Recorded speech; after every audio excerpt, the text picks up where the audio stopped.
श्री मात्र नमः। आज हम बात करेंगे षड्यंत्र के बारे में और उन लोगों के बारे में जो कि मेरू षड्यंत्र को बहुत महंगा सेल कर रहे हैं, बहुत कॉस्टली सेल कर रहे हैं। वो लोग 3 इंच से लेकर के 6 इंच तक के मेरू षड्यंत्र को 30,000 से लेकर के 1.5 लाख तक का सेल कर रहे हैं, क्योंकि हम जो है मेरू षड्यंत्र बनाते हैं और बहुत जेन्युइन प्राइस में लोगों को दे रहे हैं। उन लोगों ने तो खैर षड्यंत्र के नाम पर बिजनेस चलाया हुआ है, तो अब हम मेरू षड्यंत्र बहुत सस्ता देते हैं, तो वो लोग क्या कहने लगे, हमारे इस मेरू षड्यंत्र को खराब बताने लगे। ये जो मेरू षड्यंत्र हमारा है ये गलत है। तो मेरा उनसे एक ही सवाल है, आप जो मेरू षड्यंत्र सीएनसी मशीन से या जिस भी मशीन से बना रहे हैं, तो आज से 500 साल पुराने जो प्राचीन मंदिरों में षड्यंत्र स्थापित है, उस टाइम पे क्या सीएनसी मशीन होती थी? उस टाइम पे भी तो हाथ से या डाई से बने हुए मेरू षड्यंत्र उन मंदिरों में स्थापित है, जिनकी एनर्जी आज भी इतनी ज्यादा है कि जो आपके बने हुए मेरू षड्यंत्र है उसकी तुलना में कुछ भी नहीं है। और दूसरा, आप क्या शास्त्रों से भी ऊपर हो गए? क्योंकि ये जो मेरू षड्यंत्र हमने बनाया शास्त्र अनुसार ही पूरा बनाया, जो शास्त्रों में वर्णन है। आगे इसके बारे में मैं डिटेल से बात करूंगा। तो कैसे आप एक शास्त्र अनुसार बने हुए मेरू षड्यंत्र को गलत बता सकते हैं? और अपने मेरू षड्यंत्र में आपने थोड़ा सा चेंज करके उसको शास्त्र से भी अलग कर दिया, जो शास्त्रों में वर्णन ही नहीं उससे भी अलग आपने डिजाइन षड्यंत्र का बना दिया। ऐसा कैसे हो सकता है कि आप शास्त्र से भी बड़े हो गए? तो बात यही है कि षड्यंत्र गलत या सही डिपेंड इस बात पे करता है कि क्या वो शास्त्र अनुसार बना है, जो शास्त्रों में वर्णन है तो षड्यंत्र सही है। अगर शास्त्रों में वर्णन नहीं है तो षड्यंत्र बेकार है। आप लोग कोई नहीं होते षड्यंत्र को गलत या सही बताने वाले। क्योंकि अब हम बात करेंगे षड्यंत्र के बारे में कि षड्यंत्र शास्त्रों में क्या वर्णन है।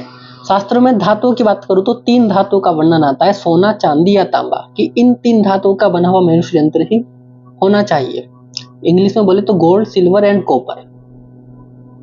अब लोग मार्केट में पंच धातु, अष्ट धातु बोल करके षड्यंत्र बेच रहे हैं। पंच धातु, अष्ट धातु का तो कोई वर्णन ही नहीं है, बट फिर भी बिक रहा है, तो चलो ठीक है, चल रहा है।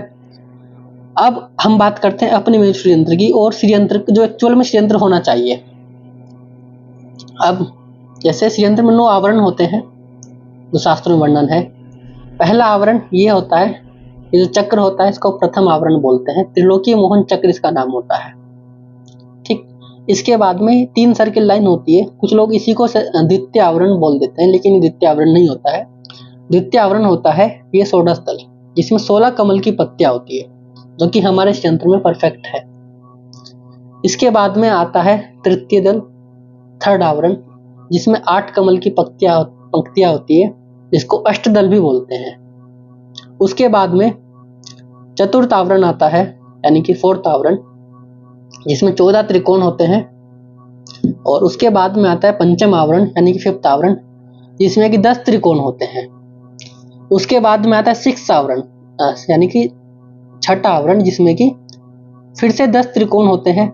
अब बात आएगी कि इसमें भी 10 त्रिकोण है और इसमें भी 10 त्रिकोण है, तो ऐसा क्यों? तो जो पहला आवरण था पंचम आवरण, उसमें क्या था कि इसको बहिर्मुख आवरण बोलते हैं और इसको अंतर्मुख आवरण बोलते हैं।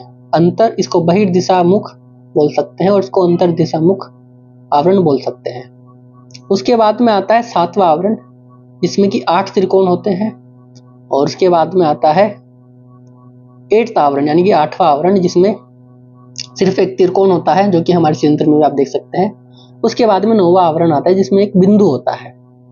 तो ये षड्यंत्र हमारा पूरा परफेक्ट हमने शास्त्रों के अनुसार बनाया है।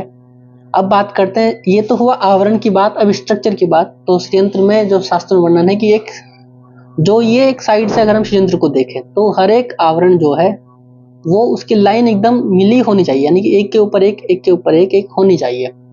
इसके अगर यहाँ से हम काउंटिंग करेंगे तो 1 2 3 4 5 और 6 हमें इसमें स्टेप्स दिखाई देंगे।